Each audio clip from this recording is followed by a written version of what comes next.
Magandang araw! Ang ibabahagi ko ngayong araw ay ang mga magagandang tanawin sa Region 1. Magbasa, makinig, matuto at magsaya.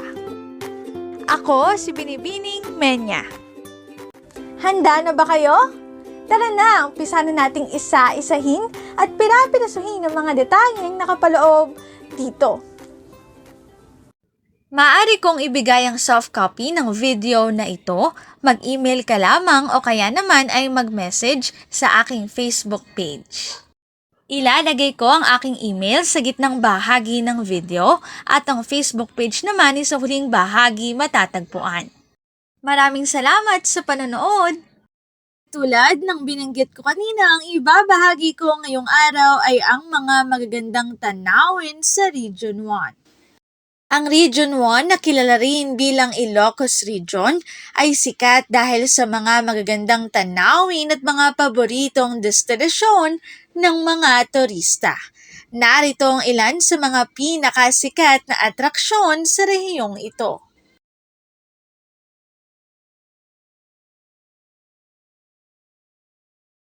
Unang-una narito ang 100 Islands National Park.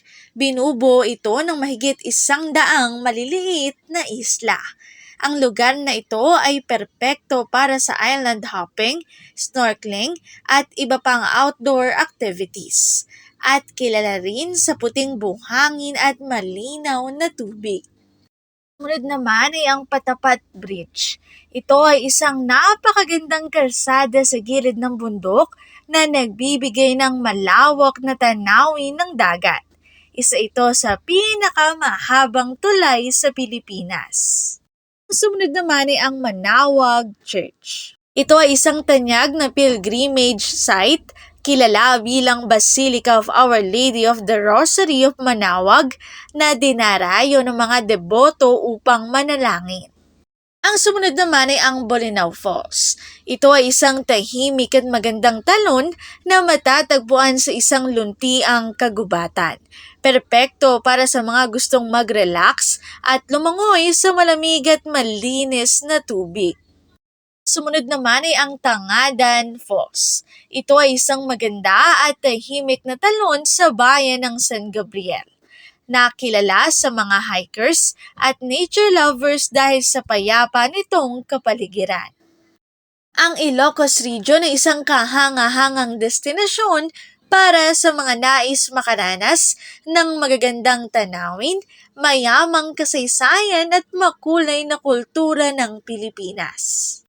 Ito ang aking sanggunian sa ginamit kong PowerPoint template sa buong presentasyon.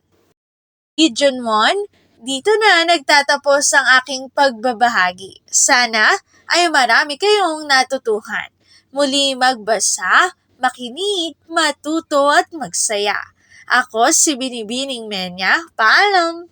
Paalala, ang wikang Filipino ay mapagpalaya, atin natin itong gamitin, mahalin at mas paunlarin.